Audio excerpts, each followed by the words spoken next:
The Mindset Manual with Myron Williams.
Let's get going here. Let's get going. Let's get going. Let's get going. Good morning, everybody.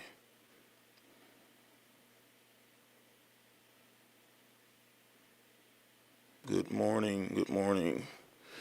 Sorry about the late start. This is the first stream, so gotta get everything together. Make sure it's right for y'all. So let me get my stuff set up right. A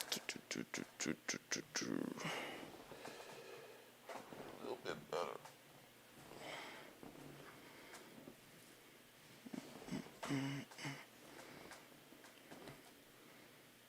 We're looking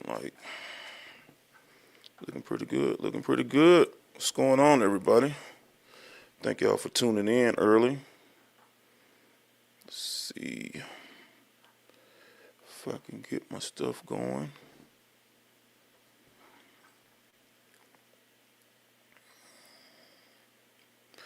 Let me get everything set up, ready to grow for y'all today. Got a couple things we're gonna do different on this live. Decided to do this live because get a lot of messages during the week from people want to talk about various things they have going on in their life. So it's hard to address every single person one by one. I try my best to respond, but it's hard. So I said I would do this live to really, give you guys a chance to throw your questions at me live, and I can answer them on the fly. You can also email me stuff, and I'll really actually put together a deep dive into your situation for more complicated situations, and I'll, put together a presentation for you. But if you want to throw something at me live, you can.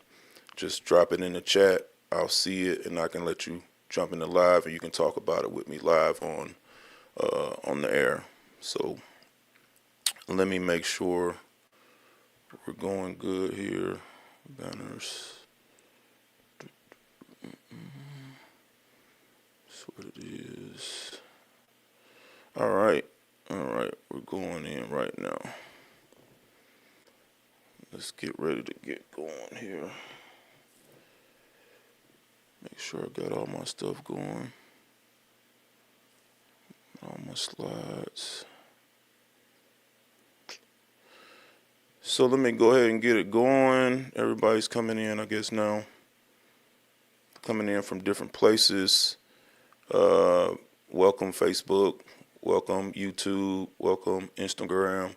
If you're on Instagram, they only give us 1 hour. So if we go over, then you need to bounce into the YouTube stream because the Instagram will cut off after an hour. So if we go over that, then you have to come back and jump in the YouTube stream. So, but right now, this is going to be Tell Me Your Situation, and I'll tell you what I do, and that's what we're going to be doing on this this episode.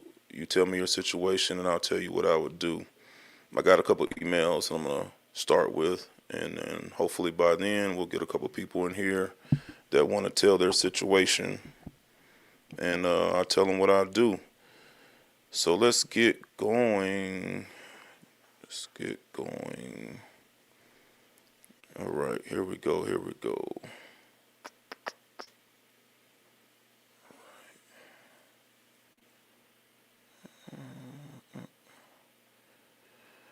All right, that's it.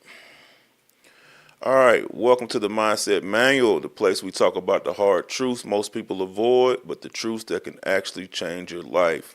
Today, I want to do something a little bit different than we usually do. I don't want to spend the whole episode talking at you. I want to talk with you. This new live series is called Tell Me Your Situation, and I'll tell you what I do.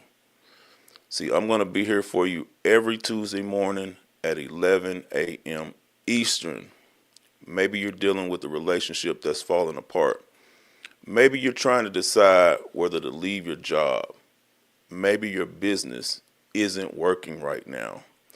Maybe you're struggling financially. Maybe you've decided to start over at 40, 50, even 60. Or maybe you made a mistake and simply don't know what your next move should be. So tell me what's happening, and I'm going to tell you what I would do if I were sitting in your position. Now, that doesn't mean I'm going to have every answer, and it doesn't mean you have to do exactly what I say, but I'm going to do my best. I've lived enough life and built businesses. I've lost things, rebuilt things, raised a family, made mistakes, and I learned some lessons the hard way. So I'm going to give you my perspective, straight, practical, and without judging you. Mindsetters, I want you to get involved. When you hear someone's situation, put it in the comments what you would do. Let's make it a community, because somebody watching today may hear an answer that changes the way they look at their entire situation. We're going to be here to help each other every Tuesday morning at 11 a.m. So let's get into it. Tell me your situation, and I'll tell you what I do. So here we go. Let's start with the email we got here. Let's see. Here we go. This is a good one. We worked hard on this one. Let me blow it up right here. Wait. It's taking off the ticker. All right, let's blow it up. All right, we got an email here. It's from Gary G. It says, I make good money, but I'm still broke. So we're going to break down his email. Hi, Myron. I'm 42 years old, married with 2 kids, and I make about $115K a year. From the outside, people probably think I'm doing well, but the truth is basically I'm living paycheck to paycheck. Between the mortgage, 2 car payments, credit cards, vacations, and eating out, and trying to keep up with what everyone around us is doing, there never seems to be anything left. My wife thinks we just need to make more money. I think we need to completely change the way we live. But every time I bring up cutting back, it turns into an argument. I'm embarrassed because I make more money than I ever thought I would, but I don't feel financially successful at all. If you were me, what would you do first? Gary G. This is a touchy situation, Gary. I get it. Married, 2 kids, mortgage, car payments, all this different stuff. It's a really touchy situation having to deal with that without causing an argument, and I understand the pain of that. So this one, I don't want to just give a straight, raw answer on that. I did some research on this one because it kind of stuck with me of what type of advice I should give. So I did some studying on this one, and I came up with something for you special. So let me get that for you. This is what I came up with for you, Gary. So I make 115K a year, but I'm still broke. So I broke it down of how you can overcome your lifestyle creep, your debt leaks, and spousal money conflicts. That's what we're working on right now, trying to figure that out for Gary. So this is a live case study. I make more money than I ever thought I would, but I don't feel financially successful at all. Gary's married, age 42, 2 kids, 115,000 a year. For people that's just joining us, we're doing a real dilemma on Gary G, age 42, married with 2 kids, making $115,000 a year. That's what we're doing right now.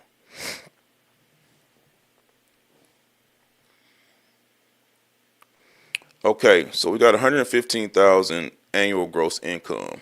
Earning well, but building wealth, no. See, earning 6 figures provides a false sense of financial security. Without intentional cash flow guardrails, fixed overhead and lifestyle creep naturally expands to consume every dollar earned. Gary is living paycheck to paycheck, not due to income shortage, but due to structural spending friction. So where's the money going? Where is it going? 115,000. Where's it going? He's got, number one, he's got his fixed debt and overhead leaks. His primary pressure points are a heavy mortgage obligation, 2 active car payments, revolving credit card balances. These fixed expenses restrict monthly flexibility before the month even starts. So that money's already allocated before the month even kicks off. He has to take those out. They're already on auto debit. They're coming out of the account. He can't do anything about it. He can't, those have to be paid. So number 2 is the unchecked lifestyle creep. Discretionary pressure points. Frequent dining out and food delivery. That eats up a lot of your money right there. That food delivery, convenient, very expensive. Just check the numbers. Call a restaurant, go to the restaurant website, look at how much it costs, look at the delivery company prices and see how much it costs, plus the delivery, plus the tip. It gets to be really expensive.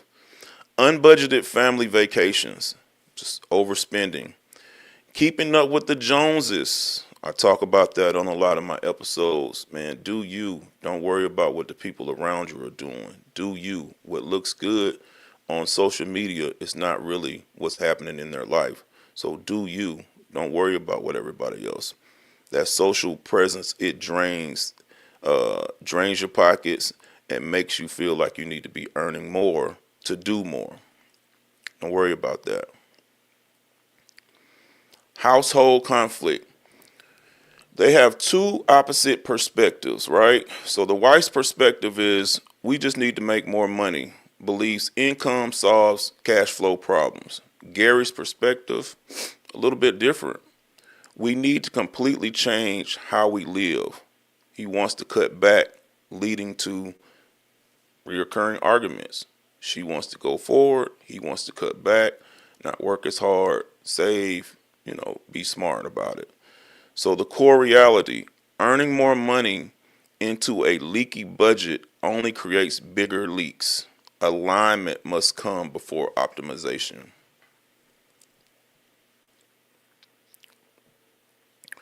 So Gary, this is your roadmap of what you need to do first. We're going to give you 5 strategic framework to turn 115K income into genuine long-term wealth. First, your immediate steps. We're going to do a full cash audit for you. Full cash audit.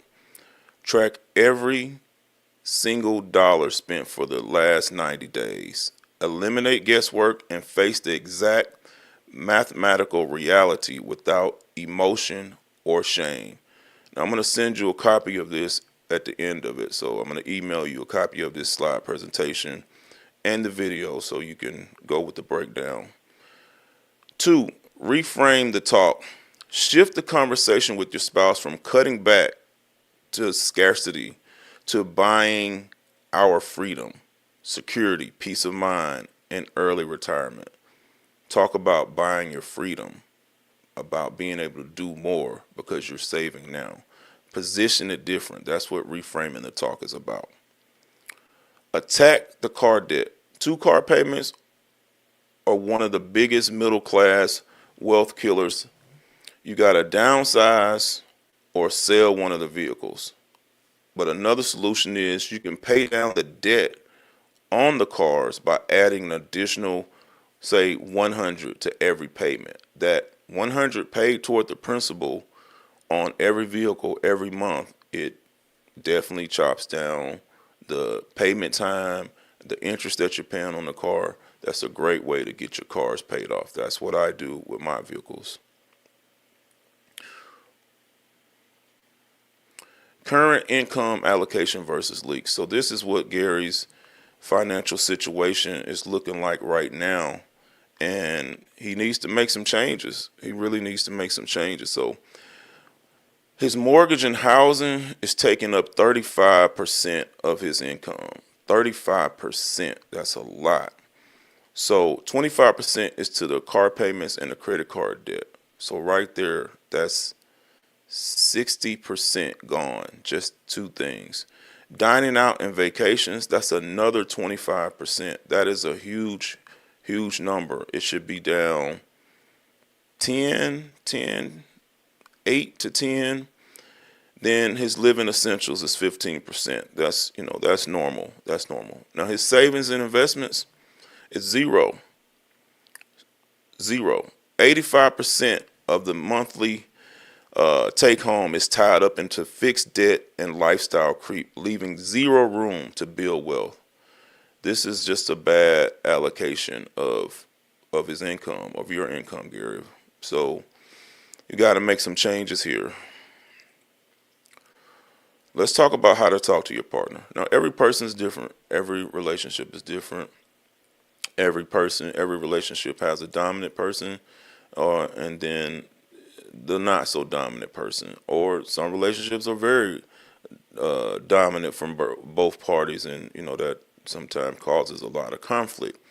He didn't put enough details in the relationship in the email to tell me what that relationship is like, so I don't know exactly how to talk to the person. She may be very strong-minded, and it could be whatever it is. But I'm just gonna give you the basic way of smoothing it over, so to speak.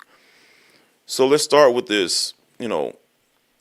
Schedule a money date night so you can discuss the finances away from the monthly bill deadlines and do it in a calm way, non-confrontational. setting with zero distractions. So just you and her, a date night, and you guys can discuss it openly without any distractions. Excuse me 1 second. Let me get some water here.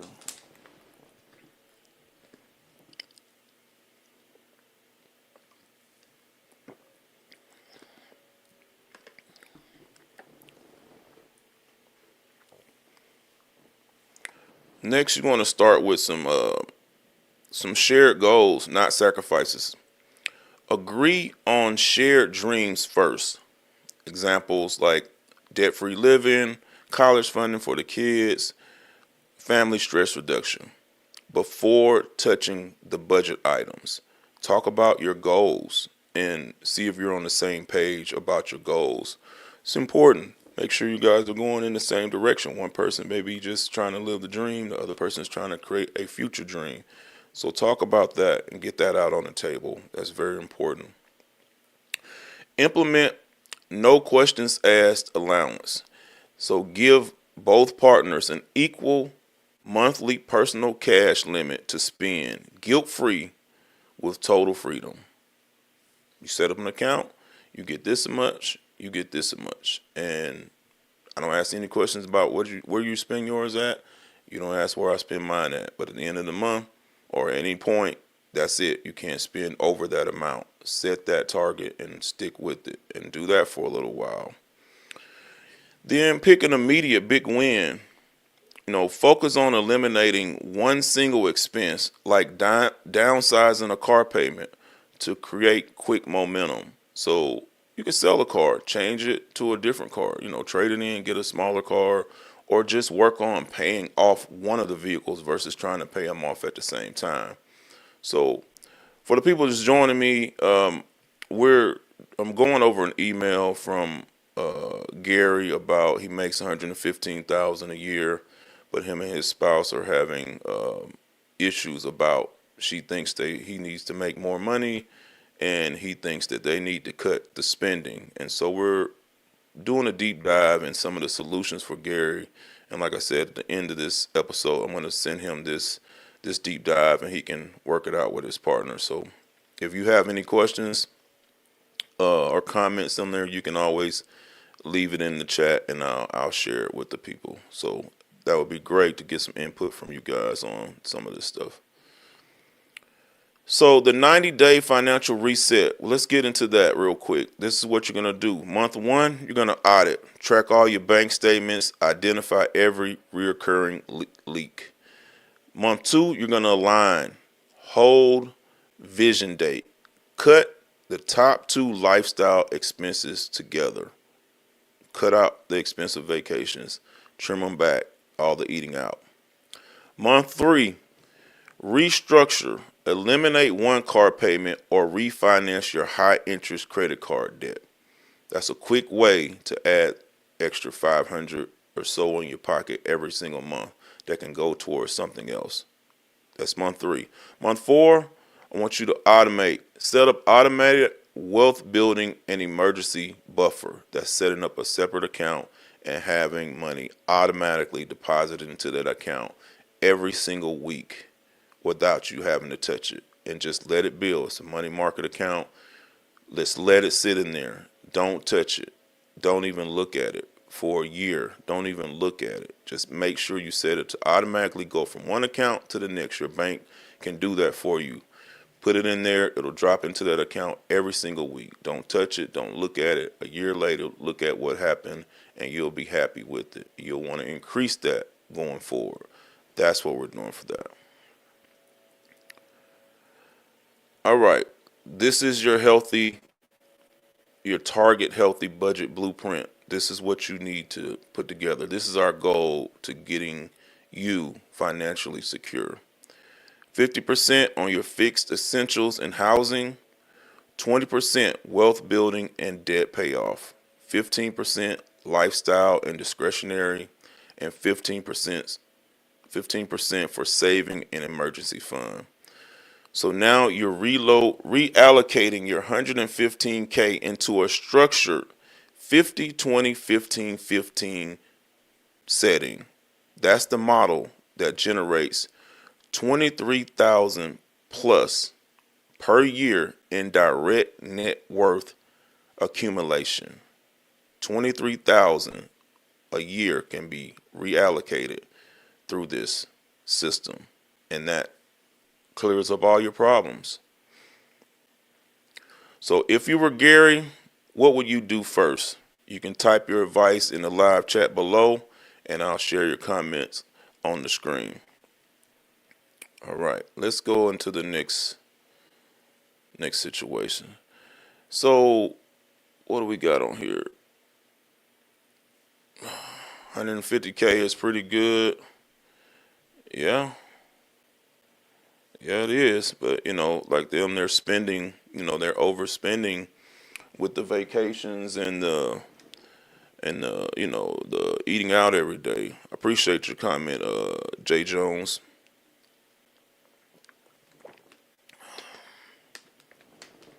Let's see what we got here.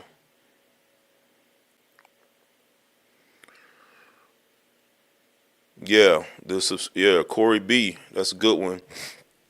Those unnecessary subscription services, you'll find out you got double this, double that, different stuff, and that's a good point right there. You need to check your subscriptions, go through every single one, and see what are you actually using and what are you not using. What did you use a trial on and then forgot to cancel the trial? And it's not a lot. It's $17 or $12, but it's billing you every month.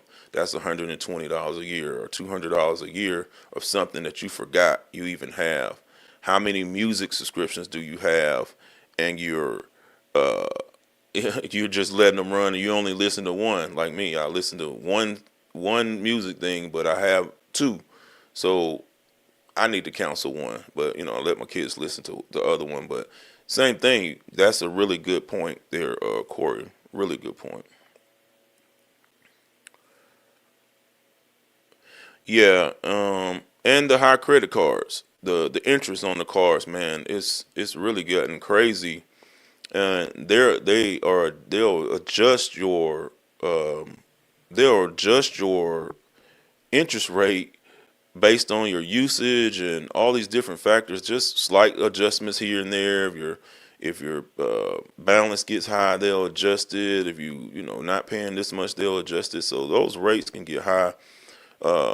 Sometimes it's best to just get a card with a good rate and just consolidate all your cards to that one card, just one card. And sometimes there's other ways, some stuff that you can do, such as such as you know get a line of credit, get a card from your bank, right? Say 25,000, and then you just consolidate all of your debt to that card, and then get a line of credit, and say so the card may be 18%, 20 something percent, right?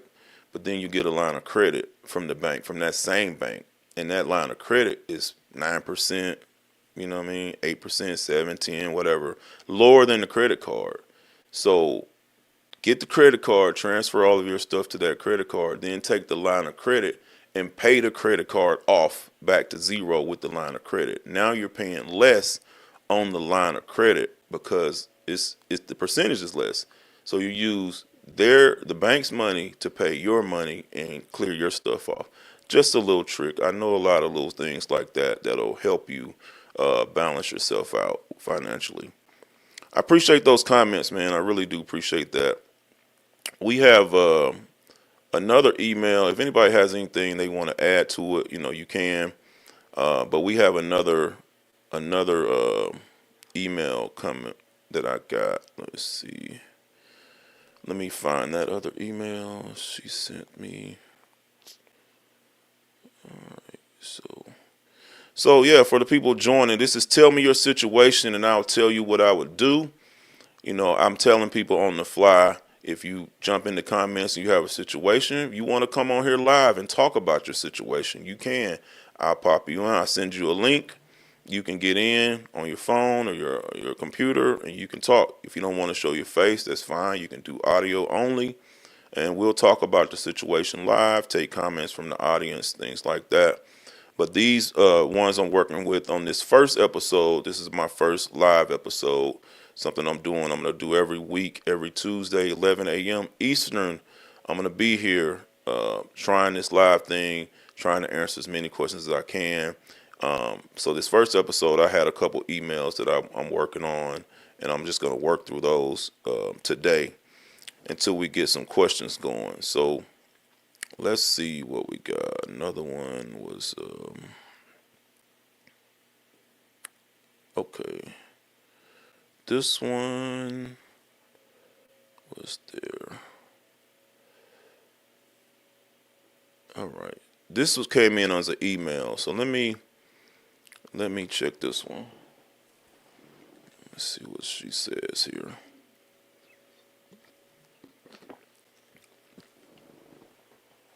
Sorry about that, guys. Gotta hydrate early. All right, let's hide that. All right, let's blow it up a little bit. All right, here we go. This one is my friends don't support me. Hey, I can relate to this one. I can really relate to this one.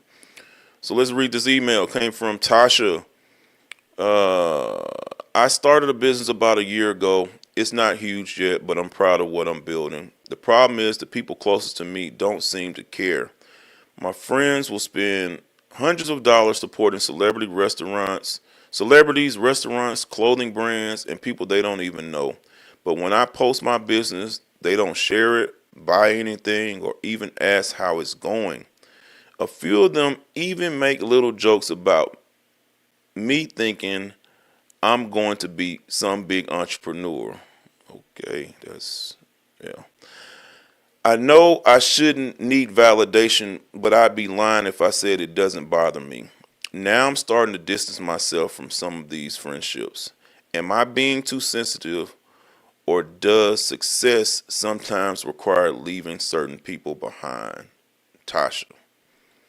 Tasha, this is a good one. I've been there. I go through it, still going through it. Been an entrepreneur for almost 30 years, and I still go through this same stuff. It's just part of it. So I'm gonna tell you you tell me your situation. I'm gonna tell you what I do and what I've been doing in these situations. Friends or you have to put people, in their place in your friend zone. Some will hype you up you'll be surprised of how little love they're showing you about your product or your service directly, how they're, telling you how great it is or how wonderful it is, but away from you, when they're having a conversation with somebody else about something random, I bet your name comes up and say, oh yeah, my friend, she has this and she's doing this. So they're hyping you up or the connection to you without doing it for you to help you, because they're not going to put the battery in your back to make you go faster and you to do better and feel confident, but they'll use you as a talking point to somebody. Oh yeah, I know somebody has a business that does that. That happens. And I've had many businesses, and I can count on both hands how many people actually bought one of my products or subscribed to one of my services or attended one of my webinars or seminars. It is what it is. You don't rely on that for validation. You're not going to rely on that for support to get your thing off the ground. Now, mind you, this is not going to be every person, because I have family friends, and family that are really tight in their community, and they're able to jumpstart a business off of the people that they know. But their immediate friends, not so much. They'll like your post or comment or something like that. But to hit that buy button, nah, that's hard. That's a lot to ask for somebody to hit that buy button. But I did a deep dive on this situation as well. So let me share that with you guys. To the stage. All right. How you doing there, Lakeitra? Just going over a couple things here, a couple emails I received. I appreciate you joining me this morning. I'm going to try to do this every week. So tell me your situation. I tell you what I do. And here's one. A lot of entrepreneurs can relate to this situation. They can relate to this situation. Let me hide that right quick. All right, so let's get into this one right quick. I did a deep dive for entrepreneurs, people trying to start a business or have a business that's going, not getting the support that they want. It's common, so let's get into it. My friends don't support me. This is a viewer email. We're going to break down overcoming isolation, inner circle resistance, and upgrading your network. Very important to upgrade your network. She said, so the founders hurt. This is what the founders hurt. My friends will spend hundreds of dollars supporting celebrities, but when I post my business, they don't share it, buy anything, or even ask how it's going. That's a first-year entrepreneur. 80% of early sales come from strangers. 80% of your sales are going to come from strangers. I'm going to go as far as say 95% of your sales are actually going to come from strangers, depending on what it is and how it benefits them. But 95% is going to come from strangers. The validation belongs to the customers. Expecting your personal friends to become your primary customer base is the number one emotional trap for early stage founders. Friends bonded with you who you were, not with who you're becoming. See, real business traction is built on stranger validation, and that's far more scalable and sustainable than relying on your friends. Strangers are going to buy something that they need, that they like. Friends won't buy it just because it's yours. So that's just the reality of it. So unpacking the friend friction, the symptoms. Liking stranger celebrity posts with ignoring yours or while ignoring yours. Never asking about business milestones. Refusing simple favors like sharing a link. So, it's a quiet discomfort inside your own growth. Listen, I post stuff all the time on social media. I post videos for the mindset. 90% of the comments and the reposts are coming from people that I don't know. It's fine. I didn't build or become successful relying on my friends. If I lived for the applause, I would have died from the booze a long time ago. And that's just, the way I walk. My head up, I do what I do, and I'm going to keep doing what I do. So the subtle resistance, the symptoms, making little jokes about your big goals. It happens. Don't let it bother you. Skepticism wrapped in teasing and cynicism. So waiting for you to fail so things can return to normal. See, a defense mechanism is to protect their own current status quo. They don't want you to get higher than them. They don't want you to do better than them. And especially as an entrepreneur, they don't want that. So you got to be resilient on that. So why friends pull away? This is it happens. The psychology behind the friction. Mirror of inaction. Your ambition forces them to confront their own unexecuted dreams and dormant potential. The mirror of inaction. You're doing, they're not. You're making moves, they're not. They're watching you grow and can't do anything about it. So the solution is to not support you. The fear of outgrowth, thinking that you'll become more successful than them. That's what it is. So also the identity anchor. They prefer the version of you that fits into their comfortable past. You're not living in the past. You're thinking about the future. And sometimes you're going to have to leave some of those people in the past because they'll be right there when you pass by them in a lap. If you're on the track, you'll pass by them again. They'll still be in the same place. From hurt to strategy, 3 shifts to stop seeking approval and start building a real ecosystem. Here's the shift.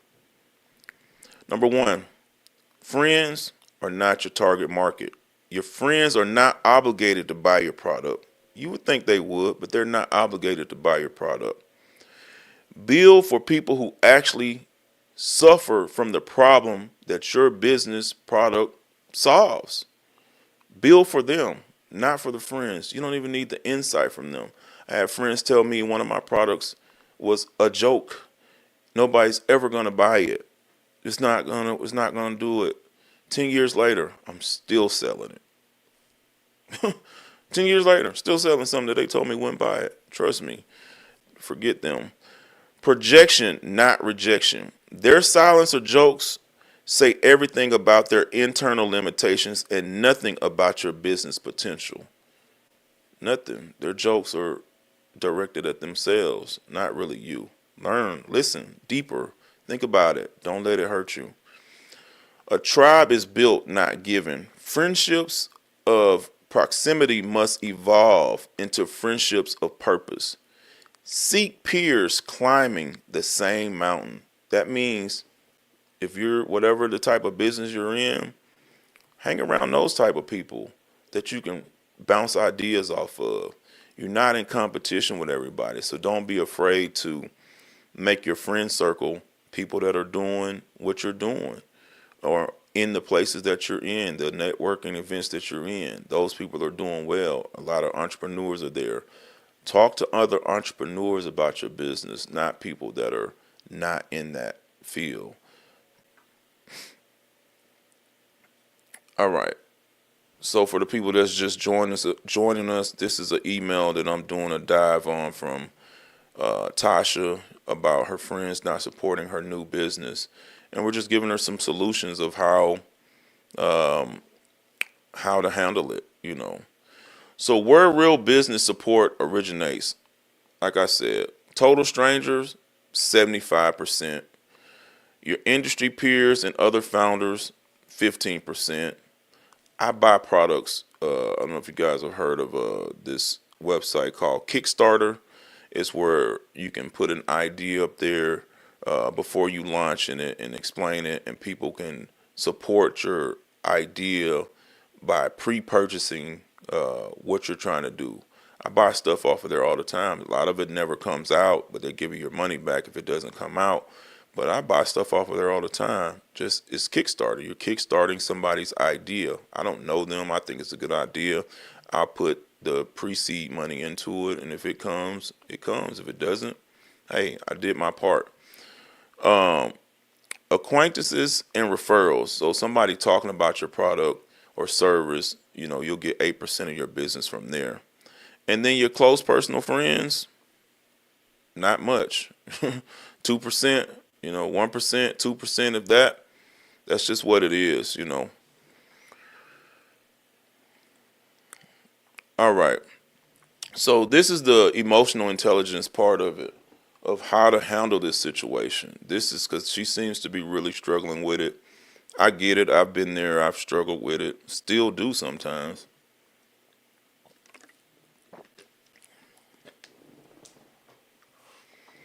So, this is how to handle that. Stop pitching to personal friends. Remove the expectation from them to buy or share your product. Treat them as strictly personal friends, not business prospects. Why waste your energy telling somebody how great your product or service is just for them to be like, oh, okay, that's cool. Don't do it. Spend your energy on people that you don't know. Tell them about your stuff. They'll be really interested and they'll go make that purchase. It's happened to me many a times. Quietly adjust your proximity. You don't need a dramatic friendship breakup. Simply reduce time spent with people who drain your momentum. You don't have to just cut everybody off, stop responding to texts, stop messaging back.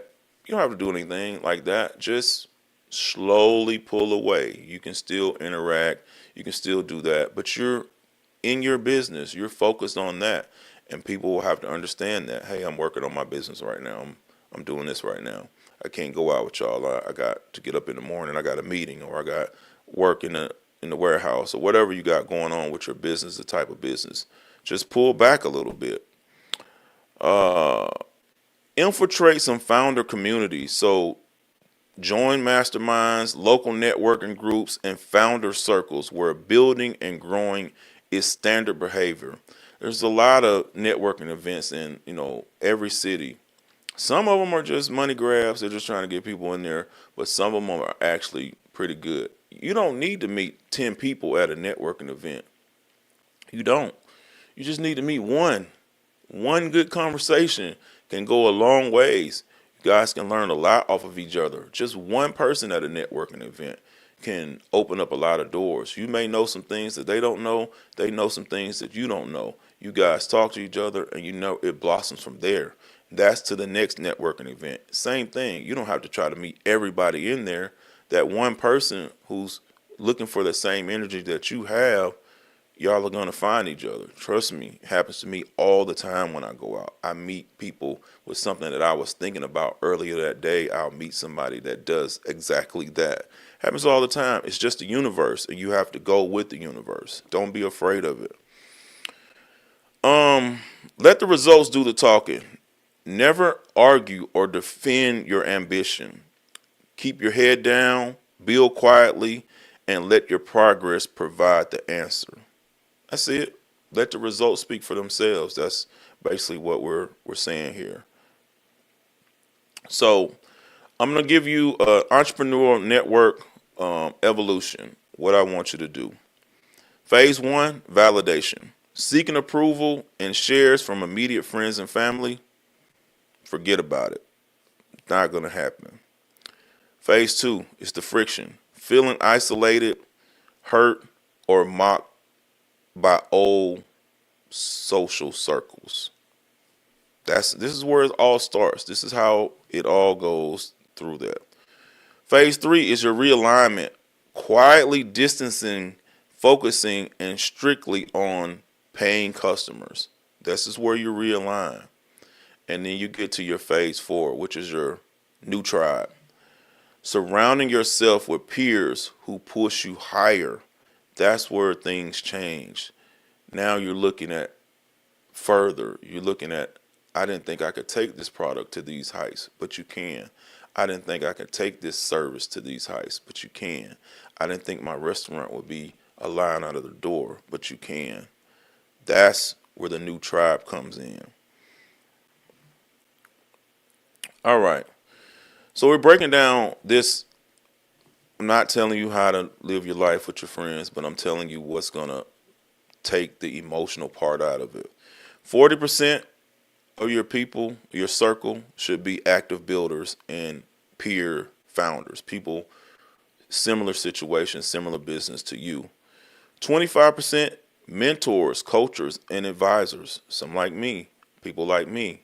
I mentor, I coach, I advise, all that stuff. You can see it on my website. That's what I do. You need people like me to talk to you about what's going on with you and help you figure things out. The next is your ideal target customers. Sometimes just being around regular people, but are people that will buy your product or service, you can learn a lot from them. You don't have to pitch them on your product. You can just have a normal conversation that leads into what you do, your product or service, and see how they respond to, oh yeah, I like this company because their clothes are soft, or this restaurant because it's fresh, or whatever. Get some insights from that ideal target market. And then 15% your grounded long-term friends. You got some older friends or some long-term friends that are going to support whatever you do. There's a few, not many, but some of those will be around, and you can talk to them about anything. You still can't expect them to buy it, but they can hype it up, with their friends and stuff like that. So, all right. So leave your question. Leave your response in the chat for me right now. Would you distance yourself or keep them around? Drop it in the chat for me right now because she's clearly struggling with it as a new entrepreneur. Um, as a new entrepreneur, I've been there, man. I've been there. When people don't support you, and you think your stuff is a good idea, and it will sell, and like I look at it like this. I think on Instagram, I don't know, I got 3,000-4,000 followers or whatnot, and Facebook, same thing. But then on the mindset, we got upwards of 200,000 subscribers on here. So I look at it like this: on Instagram, if I post something and I got 3,000 subscribers, 3,000 followers, I don't know. I'm not a big numbers on Instagram and stuff, but if I could get 10 of those people to share my posts to their feed, and they each have 1,000 or 500 people, now my one post reaches 10,000 people, 20,000 people, but they don't see it like that, or maybe they do. They just don't share it. They just scroll past it, don't share it, don't like it, don't do anything. They're looking because I can see my stats on having a professional account. I can see how many people watched a video. 4,000 people watched it, 50 people liked it, 3 people shared it. Hey, that's what it is. So you can't rely on that stuff. But what would you do in this situation? Would you distance yourself or keep them around? Let's see what we got here. Miss Compton, how you doing? Thanks for jumping in. She says, in business, I never look for them to support me. It's a it's a million strangers that will. Marketing is gold. Facts, facts, facts, facts. That is true. Yep. There's a bigger market out there. Distance and focus on your business. Lakeisha, I appreciate it. I appreciate it. Yeah, entrepreneurship can be lonely sometimes. It can be, but you just got to focus on your goal and your mission and what you're trying to do. And, shine lightly, I should say. Don't try to outshine your people, but surround yourself with people that are like-minded, trying to do what you do. I know you guys are from MTP, and you're around like-minded people that are trying to go higher and trying to go further, and you guys are able to feed off of each other and build off of each other, and that's the circle that you need, and you're going to be successful and continue to be successful by having that community around you. And that's one of the reasons I set up that organization, so it could be a community of people, and any situation we can handle it together as a team. So distance, focus on my growth. All right, cool. So this is my first live. Let me get back to my screen here. This is my first live episode. I hope you guys have enjoyed what I'm trying to do here. I want some interactions, as it goes on and more people learn about the live. I'm sure we'll get some, people want to come on and talk about their situation. I'm not here to judge you. I'm not here to tear you down. I'm just trying to help you. I'm going to give you my honest opinion, and we'll have an audience, and the audience will grow, and people give you your honest opinion on what they think you should do. And that's what this series is about. Every Tuesday, 11 a.m., I'm going to do my best. I'm going to come on here, and we're going to talk about the emails or talk about the lives, whatever comes in on the show. We're going to be here to help you. So I'm going to wrap this one up. If anybody has any questions, I'll take them right now, but I'm going to wrap this up. We're running out of time for us. Our Instagram followers. They are limiting us to an hour right now, and it's been 55 minutes. So I will spread the word as it done about your podcast. I appreciate it. I really do appreciate it. I'm trying to do something. Um, I'm trying to do something positive. I'm not looking for any money from anybody. I'm not charging anything. I'm just giving advice. I just feel like um, I've done so much in the world. I've helped a lot of people, financially. I've been successful, and I feel like taking some of my experiences and knowledge and my dedication to helping people, and that's why I'm doing the podcast. And maybe that's why it's growing so fast. It's only been 5 months. We just hit about 220,000 subscribers in just 5 months. So maybe that's why it's doing so well, because I'm just being genuine and I'm really trying to help people, and that's what this is about. So I got some entrepreneurs that have sent me messages that are want to come on the show and talk about their businesses and their struggles. We're kind of queuing them all up right now. Everybody's trying to get the timing down. A lot of people are afraid of live, so they want to do recordings. So, but I do have some people coming on various topics and stuff like that. But these Tuesdays, I'm trying to dedicate it strictly to the audience of emailing me what your situation is, and I'll talk about it the next week, and coming on the show and talking about it, whether it's relationships, business, money, friends, whatever it is. Don't be afraid to share it on the show. I'm gonna talk about it. I'm gonna talk about it. Uh, so yeah. Uh, all right, man. I appreciate y'all for tuning in. I'm gonna wrap it up, and I'll see you next Tuesday. Share it. Share this. It'll be up on YouTube and the socials and stuff. So share the video with some people who couldn't tune in to the live. Share it with them, and keep telling them about it. We're trying to do something really positive here. I appreciate you guys tuning in. Till next time, stay balanced, stay focused, keep practicing your emotional intelligence.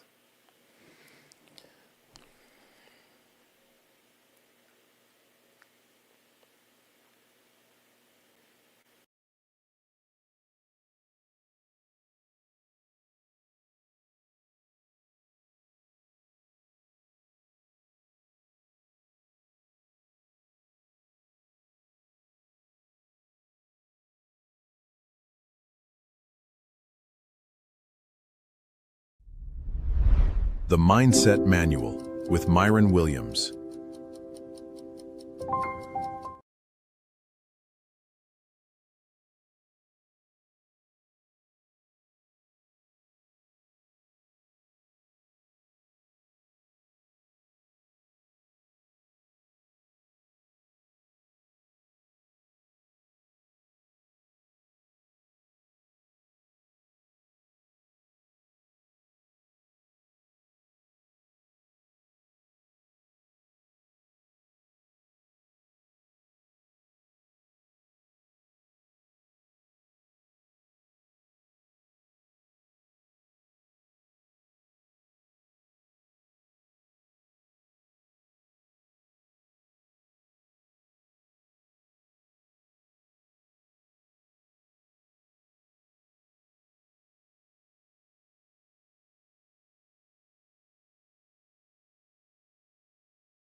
The Mindset Manual with Myron Williams.